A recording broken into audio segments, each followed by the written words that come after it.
Welcome to my YouTube channel, and today I'll be going to impart an important topic which can help you to speak a bit of language. Those who would like to speak a bit of language, this topic will help you to speak a small sentences by using them, as well as you will come to know how to rid of or verify mistakes while you speak. Okay.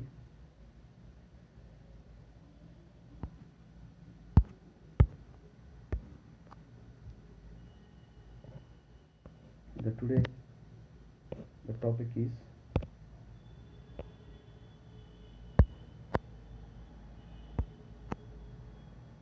now about auxiliary verbs or helping verbs. These are also called auxiliary verbs. What is the definition of these?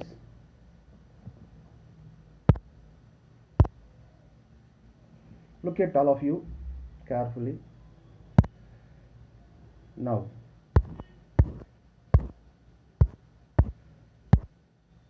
auxiliary verbs, helping verbs. Definition of the helping verbs. A helping verb is a verb that precedes the main verb in a sentence. Auxiliary verbs can convey information about the tense, mood, person, or a number. The main purpose of a helping verb is to support the main verb by providing it with a clearer meaning. The most commonly used helping verbs include. So that is the definition. Especially these helping verbs and support to the main verb, as well as they indicate the mood of tense. Next one. There are certain main points or key points to remember everyone. So this session will help you three ways. Neither you speak nor you write, or it will help you academically or competitive wise sometimes. Why? Because it is an important topic everyone should know. Especially to speak a bit of language, there are the two topics that can help you. One is helping verb, the other one is tenses. Even in the tenses, how these helping verbs play a vital role structurally to frame a sentence, to identify the particular sentence belongs to which tense. That will help you also. So that is why all the dears, please look at carefully, be with me. I will be going to explain each and every point, please. Now, what are the main points to remember or key points to remember? First question is, I have given a question as well as answer there itself, as well as I will explain in a simple manner. It is completely creativity of my own now. So you can learn in an easy method. Every learner can cope up all these things in a simple manner. So that is my concept. That is why I brought up these all these things in nowadays, especially during this COVID-19 pandemic situation, and hope so. And as well as all the those who are desire determined to learn certain things based on the English, it will help you more. How many helping verbs are there? List out them. So you should know all these 24 helping verbs should keep in your mind. So you should keep in your permanent memory. Now there are 24 helping verbs are there. These are also called as auxiliary verbs. They are classified into two types. They are primary auxiliary, modal auxiliaries. Why they are classified? Based on their usage. What are the usages? I will explain in the coming slide. Now, what is the difference between primary and modal auxiliaries? I will explain. Just a key point keep in your mind. Primary auxiliaries can act as a main verb in a sentence, whereas modal auxiliaries cannot act as a main verb in a sentence. Both 24 auxiliaries indicates the mood of tense as well as, and 22 can act as a helping verb only. And see here, used to, hard to, they cannot be as a helping verb, just they indicate the mood of tense, that's all. Now coming to the next point, primary auxiliaries are 11: is, am, are, was, were, have, has, had, do, does, did. One more thing you should keep in your mind, everyone should be aware of singular and plural also. So why? Because so there is a lot of confusion. So what to use, which one you are supposed to say. Always your way of learning should be, and why it is, why it is not, what can be, which is right. I should always assess myself, neither speak nor write, both are there. Now you please make it up. Modal auxiliaries are 13 other: will, shall, so, and should, can, could, may, might, must, need, dare, used to, had to. Moving on to the next slide. Now and before going to the uses of helping verbs, there are certain things, so I would like to keep in your mind and look at carefully. This will help you more, which you could not find either in the books nor in and the Google search. Okay, fine.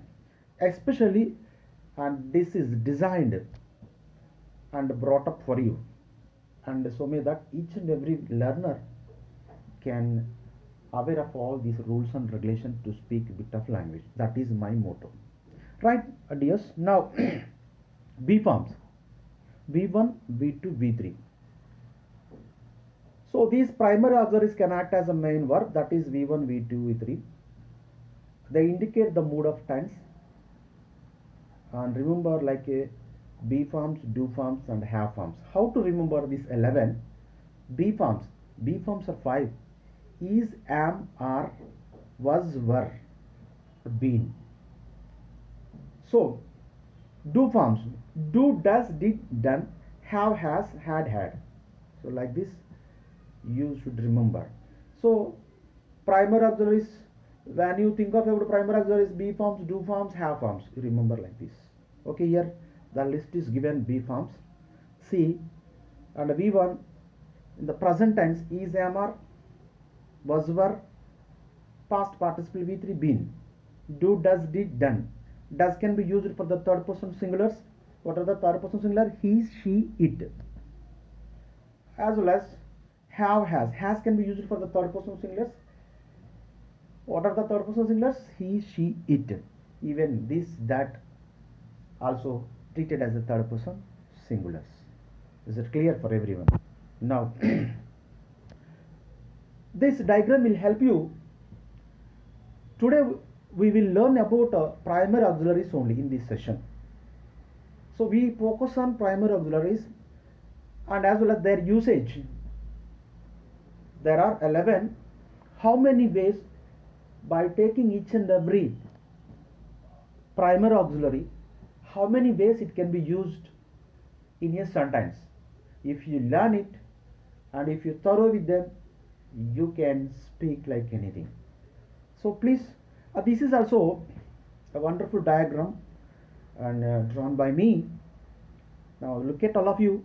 The diagram shows the various types of primary auxiliaries usage in different ways.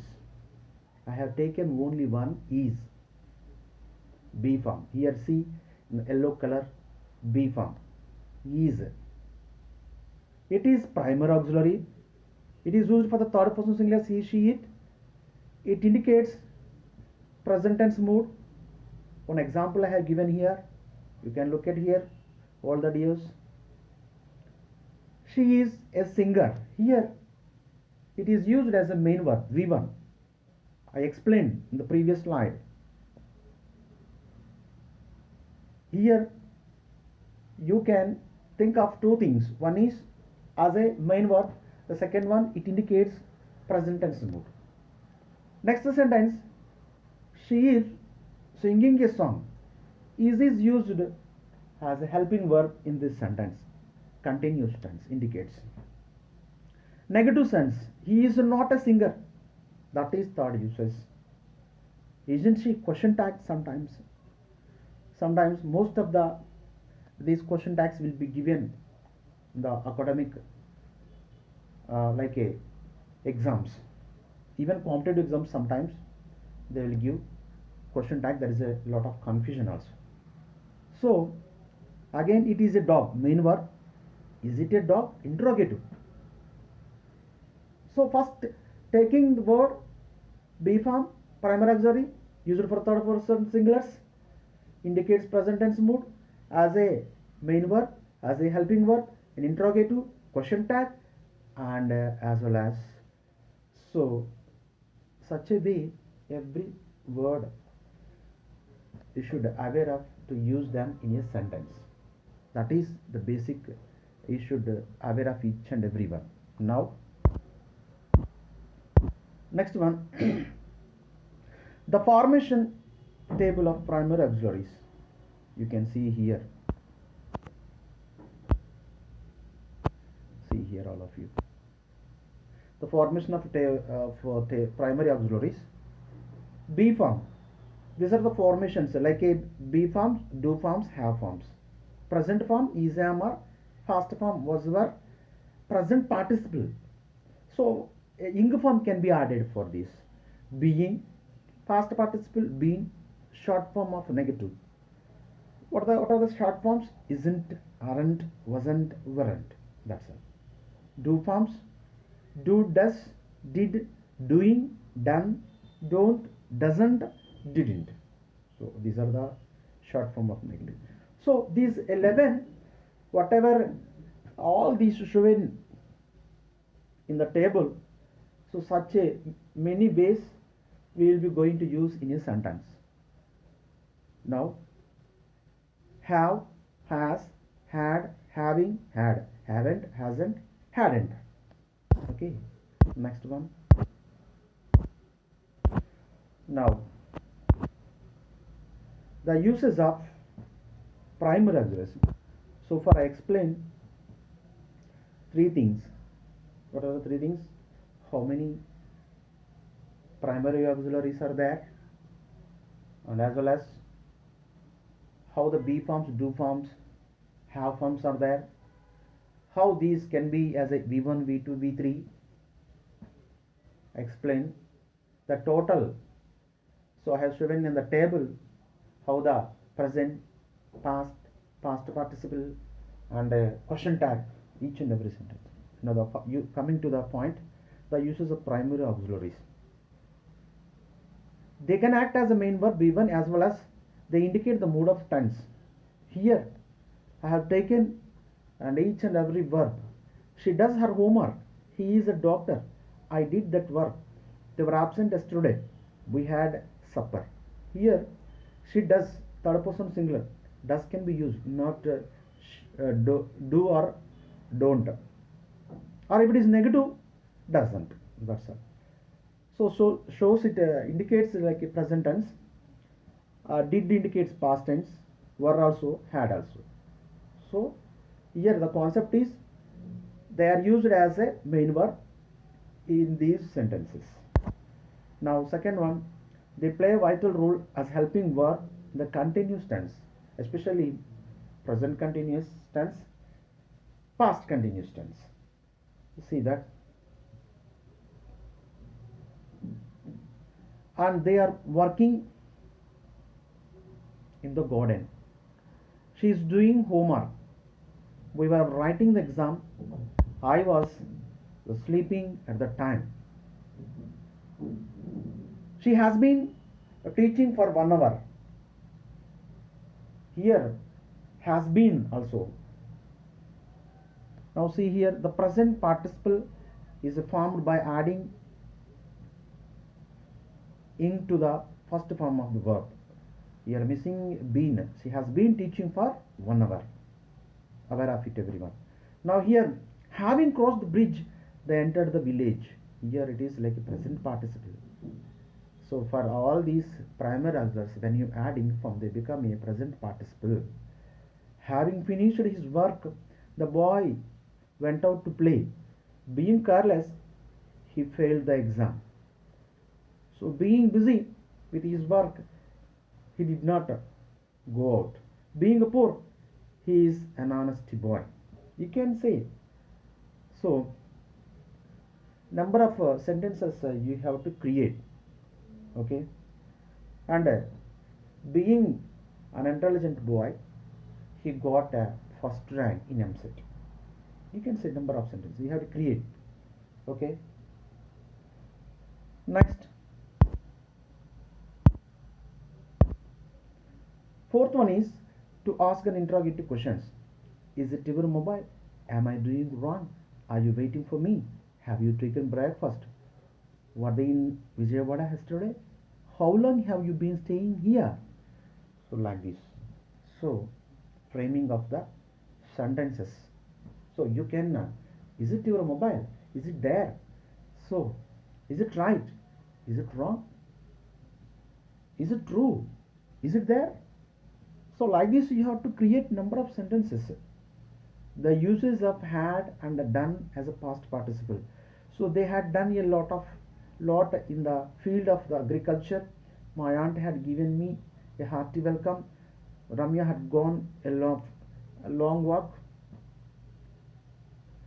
and she had gone to Varagal. So this here is like a past participle. Sixth one is they can be used for short form of negative questions. He is a dancer, isn't he?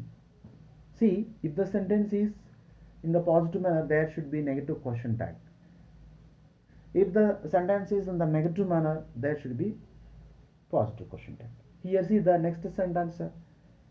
So they were out of town yesterday, weren't they? She has not learned English, has she? See, here is negative sentence, so positive question tag. They are nice, aren't they? So here, I am right, aren't I? Naturally, haven't I you will keep. So not like that, aren't I? So be is used to express command or request. So be careful. Be in time. So when you speak, be careful. Be careful to speak a bit of language. Be careful when you communicate with others. So you have to try your level best so to create number of sentences such a way. Be in be in your limits, you fellow. So when you speak with others, so be in your limits. Be alert. Be quiet. Be gentleman. And been is used present perfect tense. We have been in Hyderabad since 1989. They have been friends since school days. She has been learning classical music. Our family has been to London once. I have been invited to the party. Here it is like this. Be. Now see, especially you are focusing been. Now ninth one is these all 11 words can be combined with the W words to ask the questions. What are the questions? See here. What are the W words? First you should know. Here it is given the list of W words. What, where, when, which, who, whose, whom, why. Combined with all these helping words. What is your ambition? Where were you yesterday? That is, first one is present tense. Second one is past tense. Why were you absent yesterday? Past tense. And who is your role model? Present tense. And why do you want? Present tense. Whom did you meet in the office? Past tense. And we can say, and whom did you meet in the office yesterday also we can say. And did indicates past tense. That's all. You can remember also. Sometimes yesterday may not be given. So did indicates past tense, like it is also considered as a V2. Now, whose book is this? So like this, by combined with all these W words, so you have to use, you have to create number of sentences. Thank you all. So subscribe my channel. Nowadays I'll be going to upload number of sessions and creatively. So I will be back in the next session, and for this session will be continued in the next session. I will explain modal auxiliaries. Today actually I planned for only primary auxiliaries. I explain in the next class. I will explain modal auxiliaries. If you have any queries, or you can and mail to me rayapaeng@gmail.com. Please subscribe my channel, so may that, so I will make the things in the better manner with your encouragement. Thank you all.